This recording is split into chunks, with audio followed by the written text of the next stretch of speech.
ভরতপুরের বিধায়ক হুমায়ুন কবিরকে last and final warning দিল তৃণমূলের শৃঙ্খলা রক্ষা কমিটি। শুক্রবার বিধানসভায় শোভনদেব চট্টোপাধ্যায়ের ঘরে তৃণমূলের শৃঙ্খলা রক্ষা কমিটির বৈঠক বসে। সেখানে কড়া বার্তা দেওয়া হয় ভরতপুরের বিধায়ককে। ক্রমাগত মন্তব্য করে দলকে অস্বস্তিতে ফেলেছিলেন ভরতপুরের বিধায়ক তৃণমূলের হুমায়ুন কবির, এবং অতীতেও দুবার শোকজ করা হয়েছিল তাকে। এমনকি শোভনদেব চট্টোপাধ্যায় নিজে তার সঙ্গে মুখোমুখি কথা বলেছিলেন, কিন্তু নিজের আচরণ বদলাননি ভরতপুরের বিধায়ক।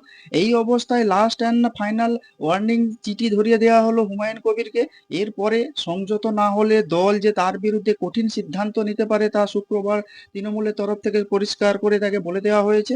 এদিন শোভনদেব চট্টোপাধ্যায়ের ঘরে তৃণমূলের শৃঙ্খলা রক্ষা কমিটির বৈঠক বসে এবং সেখানে ডাকা হয় ভরতপুরের বিধায়ককে। সকলের সামনে তাকে লাস্ট ওয়ার্নিং এর চিঠি ধরিয়ে দেওয়া হয় এবং সেখানে লেখা আছে লাস্ট অ্যান্ড ফাইনাল ওয়ার্নিং।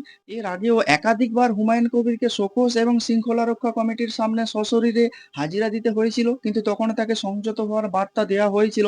কিন্তু হুমায়ুন কবিরের আচরণ পরিবর্তন করেনি বলে অভিযোগ, তাই এবার কড়া বার্তা দেওয়া হলো। সেই চিঠিতে সই করেছেন শোভনদেব চট্টোপাধ্যায়, মন্ত্রী অরূপ বিশ্বাস, ফিরহাদ হাকিম এবং চন্দ্রিমা ভট্টাচার্য।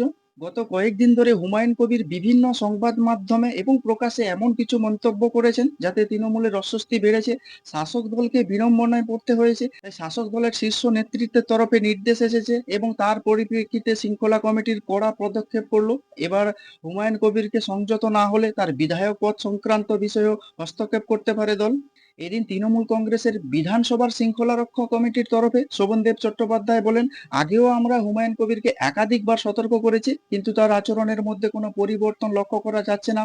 আগে দলের কাছে চিঠি লিখে জানিয়েছিলেন, এখন সেই আচরণ তিনি আর করবেন না, কিন্তু এরপরেও দেখা যাচ্ছে যে এই একই কাজ তিনি করে যাচ্ছেন। এই অবস্থায় আজ তাকে জানিয়ে দেওয়া হলো এবং সতর্ক না হলে তার বিরুদ্ধে কড়া ব্যবস্থা নেওয়া হবে বলে তিনি জানিয়েছেন।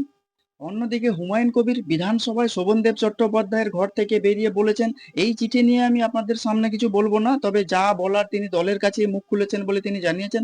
এবং ফাইনাল ওয়ার্নিং নিয়ে তাকে প্রশ্ন করা হলে তিনি বলেন যে আমার কাছে ফাইনাল সেমিফাইনাল বলে কোনো কিছু হয় না, আমি অন্যায় করিনি, আর কোনোদিন অন্যায়কে বরদাস্ত করব না বলে তিনি উল্লেখ করেন। এবং তিনি আরো জানান কি কারণে তাকে মিডিয়ার সামনে এসব কথা বলতে হয়, সেই বিষয়ে তিনি শোভনদেব চট্টোপাধ্যায়কে বিস্তারিত জানিয়েছেন।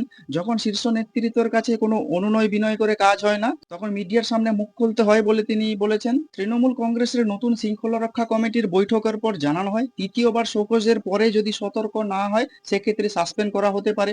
হুমায়ুন কবিরের প্রসঙ্গে এখনো কোনো শাস্তির মুখে পড়বে কিনা সেটাই এখন দেখা। তো আপনারা কি বলবেন এইসব বিষয় নিয়ে? যদি কোনো কিছু বলতে চান তাহলে অবশ্যই কমেন্ট বক্সে কমেন্টস করতে পারেন। আর নজর রাখুন না চিন্তা টিভি।